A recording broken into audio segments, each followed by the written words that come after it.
Hora da entrevista do dia com a Denise Campos de Toledo. E nós vamos falar agora das eleições municipais. Eu estou aqui com o desembargador Silmar Fernandes, que é presidente do TRE de São Paulo, Tribunal Regional Eleitoral. Desembargador, muito obrigada pela presença. Uma boa noite. Boa noite a você e aos seus telespectadores. Bom, e vamos falar dessa grande expectativa, né? Nós estamos vendo as campanhas avançando, as negociações partidárias. Agora, nessa fase, ainda há uma série de restrições em relação às propagandas eleitorais e o tribunal vai ficar atento a isso, né? Sim, estamos todos atentos a isso. Por quê? Porque ainda estamos em fase de pré-candidatos. As convenções têm prazo até o dia 5 agora de agosto, ou seja, já estamos próximos desse final. Então, até o dia 5 de agosto, os partidos darão as suas legendas e aí aquele pré-candidato pode se tornar um candidato. A partir do dia 5, ele já pode se inscrever, fazer o registro da sua candidatura. Agora, no dia 5 tem que ser definido a toda a chapa. Então, quem vai ser candidato, quem vai ser o vice e também os vereadores. Isso já está acontecendo nas convenções. Mas o prazo final é dia 5. O prazo final é dia 5. Se algum partido já fez a convenção, nada impede que ele já até antecipe e já faça o registro dos seus candidatos. Mas o limite é dia 5. Se passar esse dia, não pode mais registrar a candidatura. E no caso de haver desistência depois do dia 5? Abre-se um prazo para os partidos fazerem essa substituição, porque tem um número certo. São Paulo, por exemplo, cada partido pode indicar 56 vereadores, porque nós temos 55 vagas de vereador, então é possível indicar 56. É um a mais só do que o número de vagas. Se eventualmente houver desistência, depois há uma substituição. Mas agora, não inclui um candidato novo, digamos assim. Mas isso candidato a prefeito também? Também, se houver a desistência de alguém depois do período das convenções, também é possível. Porque nós tivemos a convenção do União Brasil, eu vi o anúncio hoje da desistência de Kim Kataguiri, que vai apoiar a candidatura de Ricardo Nunes. Então, tem ainda essa possibilidade de alternância? Pode. Até o dia 5, hoje houve essa notícia de desistência, mas pode até voltar atrás ainda. Agora, mesmo quando, no caso dos partidos que já realizaram essas convenções, os vereadores, por exemplo, eles não podem divulgar os números deles e começarem efetivamente a pedir votos? Sim, porque ainda não foi feito o registro e homologado. Não é só fazer o registro, tem que fazer o registro e um juiz eleitoral vai apreciar e vai aceitar ou deferir ou indeferir aquele registro. Porque tem as condições todas que são colocadas também. São as condições de elegibilidade.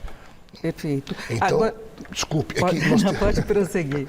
Nós temos 393 juízes eleitorais, são 645 municípios. Então você imagina que em cada município é uma eleição distinta da outra. São prefeitos, candidatos a prefeito e vereadores distintos. Então sempre terá um juiz eleitoral responsável por aquela região que ele vai receber o registro, vai analisar os pressupostos e vai deferir, está apto. Indeferiu, cabe recurso para o nosso Tribunal Regional Eleitoral. Essa é a questão de registro de candidaturas das campanhas. Agora, tem uma parte mais operacional que é bastante difícil. Aqui em São Paulo são 34 milhões de eleitores, 400 zonas eleitorais, cerca de 400 zonas, 102.500 sessões, 11 mil locais e tem a distribuição das urnas eletrônicas em todos esses locais. Sim, é por isso que eu digo que a nossa justiça ela é uma especializada. Acho que é uma das únicas do mundo que faz tudo. A gente organiza a eleição, fiscaliza, depois julga e nós temos agora, essa eleição movimenta cerca de 500 mil pessoas. Entre mesários e funcionários tem toda essa estrutura de movimentação para nós levarmos as urnas, fiscalizarmos e muita gente pergunta, depois da eleição o que a Justiça Eleitoral faz? Ela julga os da votação, até a diplomação e mesmo depois da diplomação, o cidadão que praticar alguma irregularidade pode ter, ainda que eleito, pode ter o seu diploma cassado. E tem uma novidade em relação a essa questão burocrática de regras, que é a inteligência artificial e fake news, é uma coisa que tem marcado as últimas campanhas aqui no Brasil e há uma preocupação específica, não apenas em termos regionais, mas do Tribunal Superior Eleitoral, né? Sim, ainda essa semana, todos os presidentes, aliás, eu sou presidente do Colégio de Presidentes de Tribunais Eleitorais, e nós fomos convocados essa semana numa reunião com a ministra Carmen Lúcia, presidente do TSE. E a preocupação de todas é essa, haverá um centro de informação no TSE, para receber da desinformação, e essa desinformação pode ser produzida por inteligência artificial generativa. Então haverá um centro no TSE e cada Tribunal Regional Eleitoral terá o seu.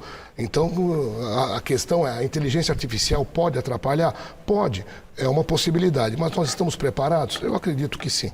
E aí não é só a questão da inteligência artificial, fake news também é um problema, né? São outras questões que nem usam esse instrumento, né? E que marcaram muitas últimas eleições. Né? Então, a fake news já não é novidade para nós. A sociedade vai evoluindo, a tecnologia vai evoluindo, nós temos que apresentar o antídoto. A fake news começou em 2018, nós não sabíamos como lidar com elas. Agora, depois disso, a gente já vai ganhando expertise.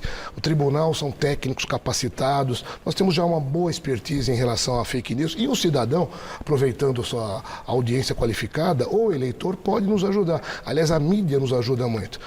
Houve uma desinformação, o eleitor pode checar essa desinformação através dos canais da própria mídia.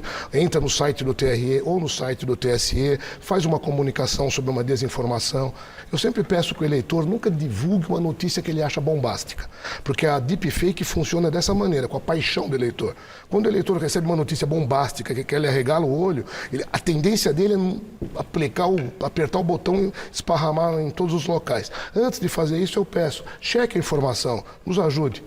Esse é o problema que, aliás, nós jornalistas também enfrentamos. Não é só a justiça, porque muitas vezes a gente passa uma informação e a visão aí distorcida e mais de torcida do que de avaliação prefere acreditar no que recebeu, por exemplo, pelo WhatsApp. Né? Sim, é mais cômodo, né?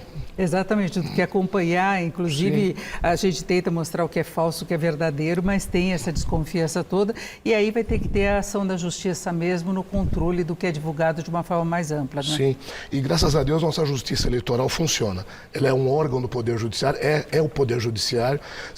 Já que agora há pouco foi noticiado sobre a Venezuela, na Venezuela a justiça eleitoral não é um Poder Judiciário.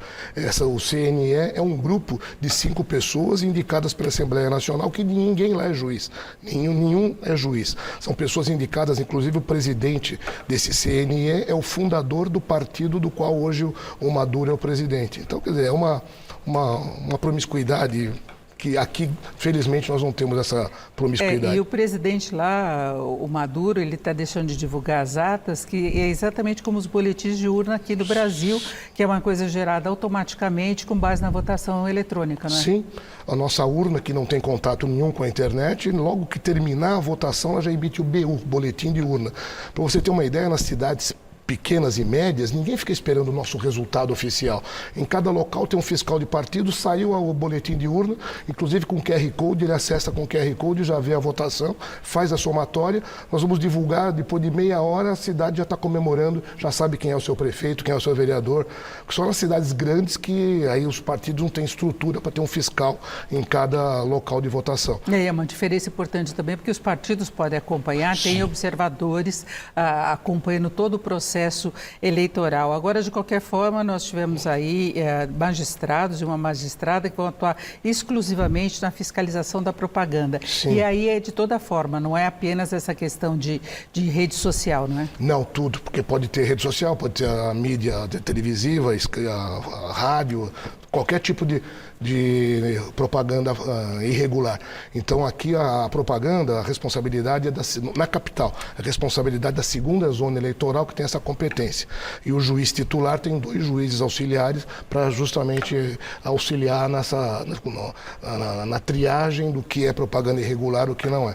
Agora, desembargador, o senhor falava há pouco desse trabalho posterior também às eleições e verificar se houve irregularidades, e nós temos uma situação mal resolvida das últimas eleições, que os partidos não cumpriram a questão das cotas, não é? E buscam anistia porque caberia multas pesadíssimas em função disso. O senhor acredita que neste ano pode ser diferente? Porque inclusive se pensa numa participação maior das mulheres nas eleições, mas uma participação efetiva, não é? Sim, eu acho importante essa participação feminina. Muito se fala que não deveria haver, porque normalmente as mulheres não têm esse interesse pela política, mas eu acho que o nosso país não está atrasado em relação a isso. O México, por exemplo, lá a obrigatoriedade é de 50% da participação feminina, tanto que na última eleição uma mulher foi eleita presidente residente do México. Então eu acho que isso veio para ficar e não vai ser modificado. O grande problema é os partidos não destinarem recursos com o mesmo equilíbrio, porque geralmente eles dão preferência, inclusive na liberação de recursos, para aqueles candidatos já conhecidos que podem obter mais votos, né? Sim, mas se isso acontecer, como eu disse, uma das funções nossas é a fiscalização e julgar. Se alguém representar alegando essa desproporção, nós teremos que apreciar e haverão as consequências cabíveis, multa, cassação e etc. Agora, para encerrar em 1 minuto apenas, nós já estamos chegando ao final, em relação aos veículos de comunicação, não é? A organização de debates e sabatinas, qual que é o ponto de corte? O que deve ser seguido? Não, isso é válido, a legislação permite. O que não pode é o meio de comunicação pedir voto para alguém. Pode até fazer o debate, não se deve fazer o pedido de voto. Essa seria uma ideia. Perfeito, eu agradeço muito a participação do desembargador Silmar Fernandes, que é presidente do TRE, o Tribunal Regional Eleitoral, aqui do Estado de São Paulo. Muito obrigada pela presença mais uma vez, uma boa noite. Eu que agradeço o convite, foi uma honra estar aqui presente. Obrigada. Com vocês.